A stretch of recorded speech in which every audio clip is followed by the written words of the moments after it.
Today we're taking a look at the new go-to carry gun from Smith & Wesson. This is the Carry Comp Shield Plus. We already dove deep in the metal framed Carry Comp. Now it is time to go into the Carry Comp Shield Plus. This is the thinner version, as you can tell here. You guys want to see the full video, watch it after this video of the Carry Comp. This is one of the better handguns that I've tested in 2024. Now we're going to break down this one and see what we think about it. Let's get right into the first 30-second breakdown. That's where in the first 30 seconds, give or take, I give you guys my exact thoughts on this product before we get into the full review. That way you can just stop watching because now you know exactly what I think about it, or continue watching, find out why I say these things in further detail, and it does help out with the algorithm. So the Carry Comp series, I've been really interested in. I think Smith & Wesson has done some really good stuff with this and some great upgrades. They basically give you everything you want out of a carry gun that you want to upgrade out of the box. That way you don't have to upgrade it. Like nice upgraded sights, good grip texture, the port up front, or the Carry Comp like they call it, and then a really good out of the box trigger. This is the polymer frame versus the metal frame, the one I just showed you. And for $650, this comes with a lot like your 10 round mag that is flush fit, a 13 and a 15 round mag. So you get 3 magazines, and this gun shoots really well. If you're used to a shield, it's a little bit longer than that, but it shoots just as good, if not a little bit better, because of the port and the fact that it's a little bit longer of a gun. Your sight radius is about the same because the sights are back here behind the port. It's optics ready. And for cons, it has a pretty heavy spring, so it is pretty hard to manipulate, hoping that breaks in a little bit as we go. And I would really like to see some more texturing. I feel like the texturing is good, what they have textured, but where it's not textured, I'd really like to see something in there. So I feel like it just is lacking a little bit on the texture side, which is something I actually mentioned with the metal frame. It's just a little bit too slick to not have any kind of texture at all. Now let's get into my relationship with Smith & Wesson. They did send me this gun. I did not spend my own money on that, and I appreciate that. Let's get into the companies that are incredibly nice. That's going to be Brownells and Shooting Targets USA. Brownells is awesome. They've done a ton for this community, and they've done a ton for me here in the business that I work, and I really appreciate them for that. And I would love if you guys would go to my website, tacticalvisor.net, find out how awesome they have been and other ways that you could be awesome to them. You want to win $5,000? If you download Raid Shadow Legends using my link in the description and go to this link here and then enter your Raid ID and then you play the mini game, you have a chance to win $5,000 along with getting 2 strong epic heroes and a legendary hero for free using my link in the description for Raid Shadow Legends. A lot of people ask ways to help support the channel. One of those ways to do that is download Raid Shadow Legends with the link in the description just to give it a try. See if you like it. There's a ton of characters. I really like the art and all the different characters you can play with. I've heard a lot about Raid Shadow Legends in the past. I wasn't sure what to expect,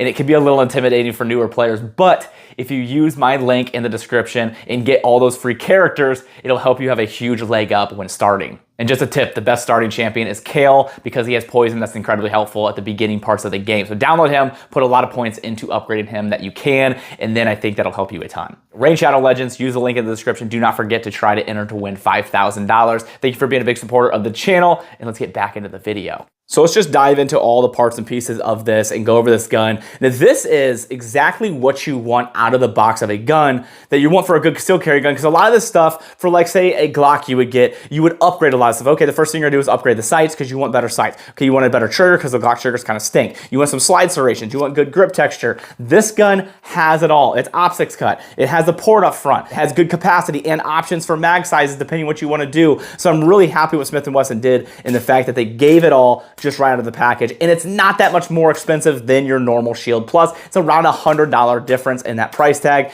and this one for me is significantly better. Now, as you can tell, I added some stuff to make this thing look like a wild space gun. We've got that Streamlight light and laser combination, which I think is pretty cool, especially for a small gun like this, and then you have an enclosed Mepro light optic. So let's just talk about the optic real good. It has the optic cut, so you're able to put that optic right from the start, which is what most people are probably going to do, and it is going to have a Holosun K footprint on here. You have blacked out serration rear sights, and then a tritium night sight up front, and those are really good sights, especially for concealed carry. That's really my go-to combination, and they are all metal sights, so they are really solid. You've got the port up front, and gosh dang it, the slide looks really good. I think Smith & Wesson, especially with both of these, they did a really good job making these slides look sharp, and the guns themselves look really nice. The port cuts, the slide cuts up front. There's a couple, stylish cuts that don't really do anything right up here in the front.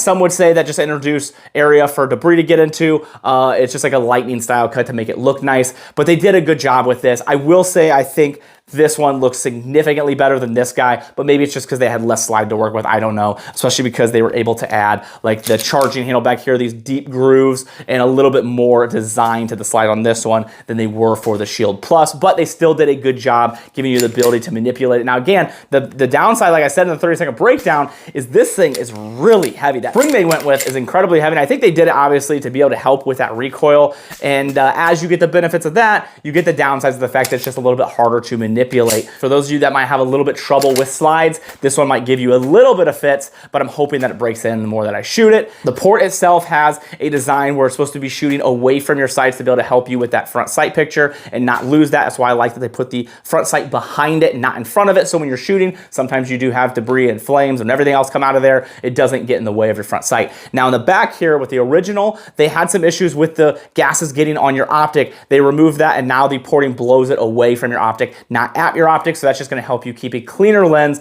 and a better sight picture. You have a 4-inch barrel in here, and like I said, those slide cuts on the front are just aesthetic. You can see you just have that one chunk port up front, and then going down to your frame. Like I said, I really wish they would have added some more stippling or any kind of texturing up in this area, really where you put your thumb, where you put the top part of your palm. They did a really good job with the stippling and the texturing down here. I think it's a really good texture. It's not overly done, especially for a concealed carry gun where it's gonna drag against your skin and be uncomfortable, but it's not so light where you don't feel like you actually have a grip on your gun. So I think they did a good job with the texture that's on there, and the mags themselves have some texturing on there, so it gives your pinkies and lower part of your hand something to grab onto. But I would have liked to see them do a little bit more. Same here with the metal frame. It can get a little slick, and I wish they would have done a little bit more with that stippling, and I hope to see that's something they upgrade in the future. Now for your trigger, I am incredibly happy with these triggers. So this is the polymer version, this is the metal version. You do get a different trigger between the metal and the polymer version. I like this trigger better, but for a smaller style gun like this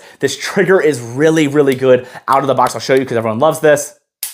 Great pull on it, really crisp. It feels very tactile and positive. Now I will say the reset is a little odd. Like it's not nearly as tactile and positive as the actual pull is. So this is just like, boom, there you go. Like, okay, I feel that. And then you go for your reset, and it's a little like, oh, okay, well, I wasn't expecting that. Like, it just like slides into reset. So it might not be a negative thing, but it was something I was a little bit confused about because of how good that pull was.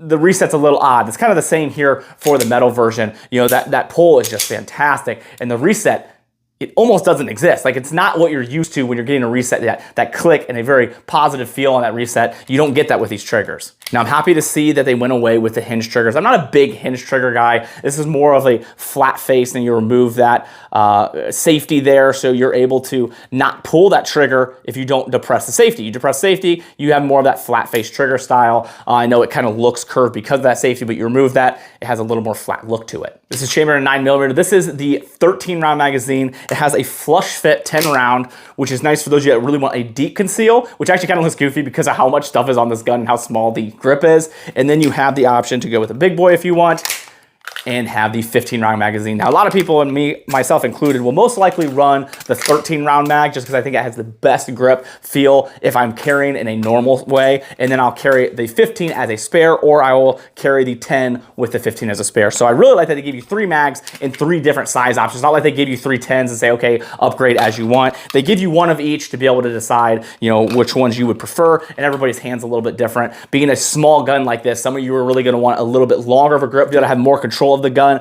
and then some of you might have smaller hands, don't really care about the extension, can go with that 10 round, don't necessarily need the full capacity, and I don't quite get my pinky all the way on there with the 10 round magazine. I don't have huge hands, but I do prefer to have a little bit more there on the bottom. Now for function, how does the gun shoot? It shoots really well. I haven't had any malfunction so far through it. I've shot 500 rounds through this gun, and this gun here also, man, I tell you what, you guys need to watch the review on this one. I am very happy with this gun. I think Smith & Wesson did an incredible job with this carry cop line, and I'm happy to see that they're going off of this, and I'd like to see more. What's nice about it is it's just an addition. It's not like, okay, now this is the new Shield and you have to like it, or you just don't have it anymore. If you don't like it and it's too much for you, because for this, it's gonna be too much for some people. It's a little bit, maybe on the Guccier side, you could say, a little bit of the flauntier side. So for those of you that are like a little more basic and don't want all the fancy accessories and the comp and all the slide cuts, you still can just go with the Shield Plus, which is still a really good gun. I also really like to see that Smith & Wesson didn't jack the price up and was like, well, you've got $100 sights, you've got $100 slide cuts, you got a $100 port, and a nicer trigger, so we're gonna jack the price up like $300 more. You know, it's only about a $100 difference. So that, in my mind, is actually a good value because of everything that you're gonna get, and you have a warranty on it all because it comes out of the package like this. This is a very trendy size right now. It competes really well with your Hellcat Pro or your X Macro or P365. You've got that same width and the same length for the most part. Now the Smith & Wesson does have a little less capacity than these guns. These ones are around that 15 to 17 round capacity. This one's around that 10 to 15 if you're going with a longer one. But if you get that longer mag, it's even bigger than these guns. And this one is a little bit longer than these guns because of that addition to the carry comp. But it really does compare super well with these, and I would say they're about the same. In each of these guns, I would trust my life with, and I would put in a concealed carry position, and I really think this competes well with those. So those of you that really like this style, but you're like, I'm a big Smith & Wesson guy, well, you now have a great option with that carry comp that I think competes really well with these other ones. All in all, I think Smith & Wesson has a really good gun here, and I hope this video was able to help you make a better purchase decision in the end, whether you want it based off of what you saw in the video, or maybe you want to hold off or go with a different gun because of some of the things you saw here in the video. It's always my goal, help you guys spend your money in the best way possible. I really appreciate you all. A couple companies that support me is Howitzer Clothing. They donate 5% of proceeds to charity, and that's fantastic, and they have their own Tactical Visor t-shirt. If you guys want to be a part of a lot of really cool things that we're doing, exclusive content and some giveaways, make sure you guys check out my locals, link in the description, and make sure you check out Brownells, Shooting Targets USA, and Mountain Ops. Thank you guys so much. I appreciate you all.